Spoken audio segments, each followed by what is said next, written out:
اچھا جی، اگلا سوال یہ ہے کہ آپ کی اکیڈمی میں اتوار کے دن نماز ظہر اور عصر کے بعد بسا اوقات اجتماعی دعا کا اہتمام بھی ہوتا ہے، جبکہ دوسری طرف آپ خود جو ہے وہ فرض نمازوں کے بعد اجتماعی دعا کے خلاف ہیں، اور آپ کہتے ہیں یہ خلاف سنت عمل ہے۔ اس حوالے سے آپ واضح موقف پیش کریں۔ دیکھیں جی، پہلے تو یہ اپنی تصحیح کریں، ہم اجتماعی دعا کے خلاف نہیں ہیں۔ ہم یہ کہتے ہیں کہ فرض نماز کے بعد اجتماعی دعا کی روٹین بنانا یہ خلاف سنت ہے۔ دعا آپ اپنی کریں، یہ سنت اذکار ہم نے لکھے ہیں گرین کارڈ پہ۔ جن لوگوں نے اجتماعی دعائیں شروع کروائی ہیں ان کو ان 17 جو سنت اذکار ہیں فرض نماز کے بعد کے، وہ 17 میں سے مجھے 10 سنا دیں۔ زیادہ تسبیحات فاطمہ سنا دیں گے، آیت الکرسی سنا دیں گے، اللہ اکبر استغفر اللہ سنا، اس کے بعد وہ ٹھک جائیں گے۔ تو یہ تو انہوں نے یاد نہیں کیا ہمیں۔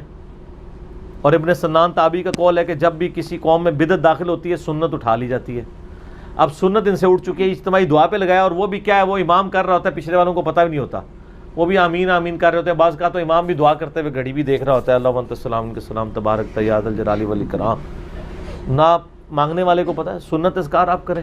اجتماعی دعا اگر کوئی وسیلہ اور توسل کے طور پہ کروائے وہ درست ہے، اور بخاری مسلم میں موجود ہے کہ صحابہ کرام نبی علیہ السلام سے توسل اختیار کرتے تھے، آپ سے دعا کروایا کرتے تھے۔ وہ بڑی مشہور حدیث ہے نا، ایک دفعہ بارش نہیں ہو رہی تھی تو ایک شخص جمعے کے خطبے میں کھڑا ہو گیا، یا رسول اللہ ہمارے جانور ہلاک ہو گئے، دعا کریں بارش ہو۔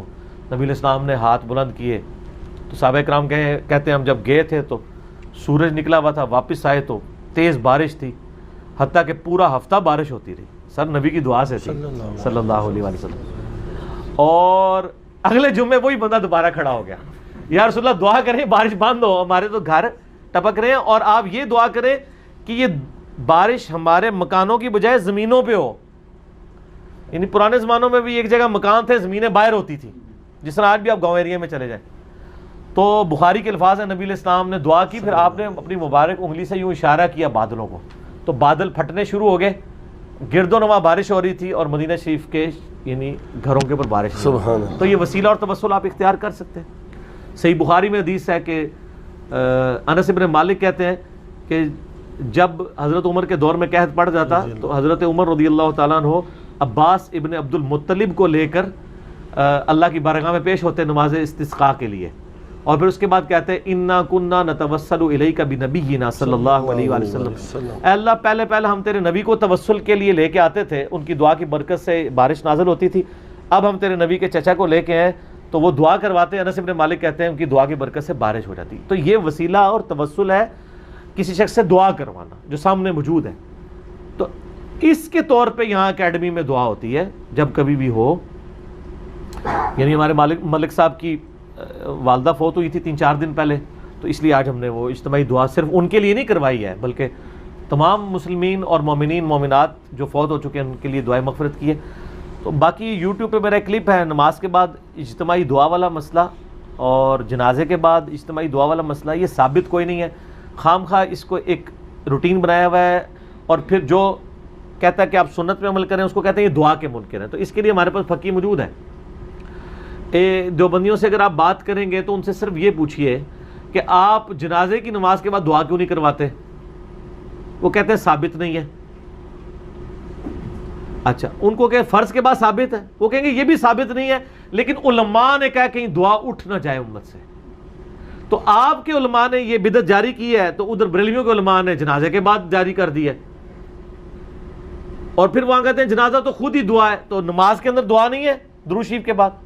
تو دونوں ہی کہانیاں کروا رہے ہیں، اور الٹا تختہ مشق بنایا ہوتا ہے ان لوگوں کو جو سنت کو اسٹیبلش کرنے کی بات کر رہے ہوتے ہیں۔ تو آپ دعا روٹین میں نہ کریں، کبھی کبھار کوئی توسل کے طور پہ کرواتا ہے تو بالکل ٹھیک ہے، باقی آپ اپنی دعا کریں، ہاتھ اٹھا کے کریں۔ ہم تو کرتے ہیں ہر نماز کے بعد ہاتھ اٹھا کے کرتے ہیں۔ المستدرک الحاکم میں صحیح سند کے ساتھ ہے کہ تیرا رب کریم ہے اور حیا فرماتا ہے اس شخص سے جو ہاتھ اٹھا کے دعا کرے کہ اسے محروم لوٹایا جائے۔ سنت اذکار بھی آپ ہاتھ اٹھا کے کریں تو زیادہ بہتر ہے۔ ہاتھ اٹھانا دعا کی شرط نہیں ہے، لیکن یہ قبولیت کی طرف لے کے جانے والی چیز ہے۔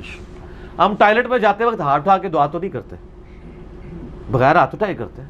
وضو کرنے سے پہلے یوں تو نہیں پڑھتے بسم اللہ الرحمن الرحیم، ایسے ہی پڑھ رہے ہوتے ہیں۔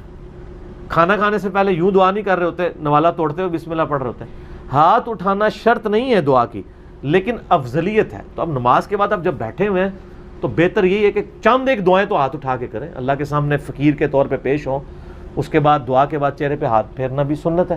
اس پہ میرا یوٹیوب کے اوپر کلپ موجود ہے. تو اجتماعی دعا کی روٹین بنانے کے ہم خلاف ہیں. اجتماعی دعا جائز ہے وسیلہ اور توسل کے طور پہ, اور انڈیویجول دعا آپ ضرور کریں. باقی یہ یعنی جس طریقے سے انہوں نے روٹین جاری کی ہوئی ہے, یہ تو خود ان کی فقہ کی کتابوں میں بھی کوئی بات ان کو سپورٹیو اس حوالے سے نہیں ملتی ہے کہ فرض نماز کے بعد آپ نے اجتماعی دعا کرنی ہے. تو یہ انہوں نے خود سے بنائی ہے. جب وہ کہہ رہے ہیں ہم نے علماء نے داخل کی ہے, تو علماء پھر دین میں کوئی چیز داخل نہیں کر سکتے سر. وہ جب داخل کر رہے ہوں گے تو یقیناً بدعت ہی داخل کر رہے ہوں گے. بے شک. کیونکہ جب دین میں کوئی چیز داخل ہوتی ہے, کیونکہ یہ خلفائے راشدین تو اب نہیں ہے نا کہ ان کی مثال کوٹ کریں, علیکم بسنتی و سنت الخلفاء الراشدین المہدیین, تو وہ بھی نہیں ہے. ایون خلیفہ راشد بھی کوئی بدعت دین میں نہیں داخل کر سکتے سر. وہ بھی ان کی سنت کو اس لیے لازم کہا گیا کہ وہ سنت کے مطابق ہی عمل کریں گے. دوسرا اگر وہ خلاف سنت کریں گے تو وہ پبلکلی رپورٹ ہوگا اور باقی اصحاب ان کی تصحیح کر دیں گے.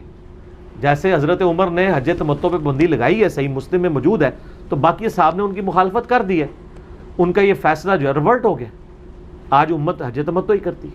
ٹھیک ہو گیا.